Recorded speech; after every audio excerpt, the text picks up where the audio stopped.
નમસ્કાર. ચાલો આજે એક મજાની વાત કરીએ.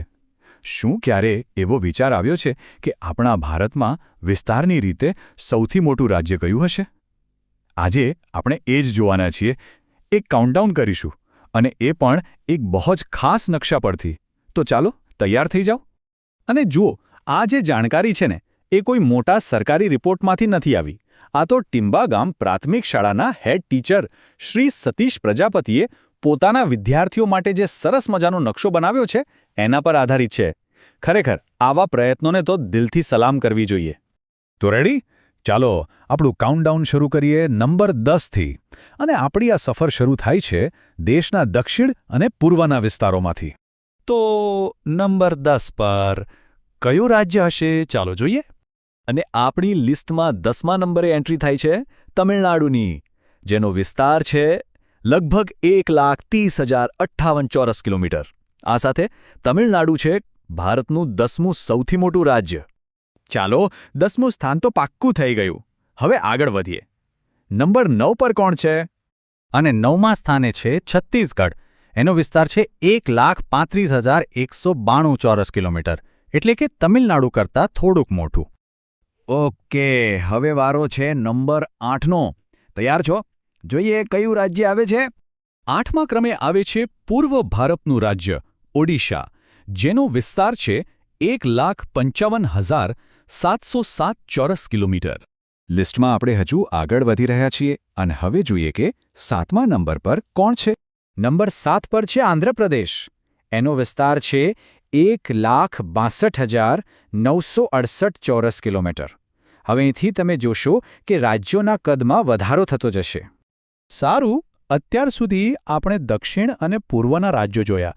હવે આપણી આ સફર થોડો વળાંક લે છે અને આપણે જઈ રહ્યા છીએ પશ્ચિમ અને ઉત્તર ભારત તરફ. ચાલો જોઈએ ત્યાં કયા મોટા રાજ્યો આપણી રાહ જોઈ રહ્યા છે. તો હવે પશ્ચિમ અને ઉત્તર તરફ 6ઠ્ઠા નંબર માટે કોઈ અંદાજ છે? વિચારી જુઓ. અને 6ઠ્ઠા સ્થાને છે કર્ણાટક. લગભગ 1,91,791 ચોરસ કિલોમીટરનો વિશાળ વિસ્તાર. દક્ષિણ ભારતનો એક ખૂબ જ મહત્વનું રાજ્ય. વાહ! હવે આપણે આવી ગયા છે ટોપ 5માં. અહીંથી તો હવે ખરો રોમાંચ શરૂ થશે. છેલ્લા 5 સૌથી મોટા રાજ્યો.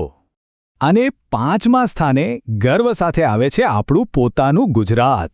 પશ્ચિમના દરિયા કિનારે આવેલું ગુજરાતનો વિસ્તાર છે 1,96,024 ચોરસ કિલોમીટર. ટોપ 5માં સ્થાન મેળવવું એ મોટી વાત છે. ચાલો હવે આપણે ટોપ 3ની બસ એકદમ નજીક છીએ. એ પહેલાં નંબર 4 પર કોણ છે એ જોઈ લઈએ.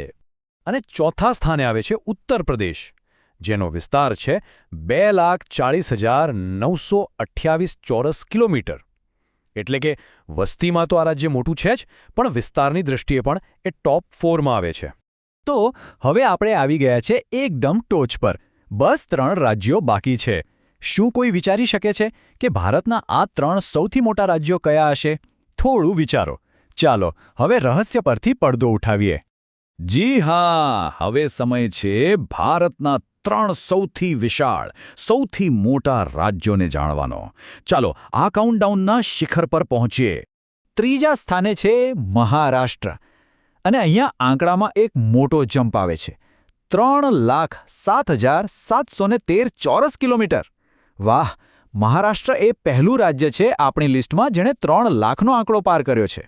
હવે નંબર 2 પર ભારતનું હૃદય એટલે કે મધ્યપ્રદેશ. એનો વિસ્તાર છે 3,08,252 ચોરસ કિલોમીટર. તમે જુઓ, મહારાષ્ટ્ર અને મધ્યપ્રદેશના વિસ્તારમાં બહુ નજીવો જ ફરક છે. અને નંબર 1 ભારતનું સૌથી મોટું રાજ્ય છે રાજસ્થાન. 3,42,239 ચોરસ કિલોમીટર. જબરદસ્ત! આ આંકડો બીજા નંબરના રાજ્ય કરતાં પણ ઘણો વધારે છે. રાજસ્થાન સ્પષ્ટપણે વિજેતા છે. તો ચાલો એકવાર ફરીથી આપણા ટોપ 3 પર નજર કરીએ.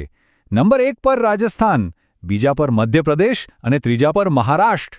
આ આંકડાઓ જોઈને જ તેમના વિશાળ કદનો અંદાજ આવી જાય છે. અને હા, આ જાણકારી આપણને જેમના થકી મળી એમને આપણે કેવી રીતે ભૂલી શકીએ? ફરી એકવાર આપણે ટિંબાગામ પ્રાથમિક શાળાના મુખ્ય શિક્ષક શ્રી સતીશ પ્રજાપતિનો આભાર માનવો જોઈએ. એમના આ સુંદર પ્રયાસને કારણે જ આટલી સરળતાથી આપણે આ બધું જાણી શક્યા. અને અંતમાં એક સવાલ સાથે આપણે છૂટા પડીએ. શ્રી સતીશ પ્રજાપતિએ જેવો નકશો બનાવ્યો એવા સરળ અને સ્પષ્ટ સાધનો આપણા દેશની વિશાળતા અને ભૂગોળને સમજવા માટે કેટલા જરૂરી છે?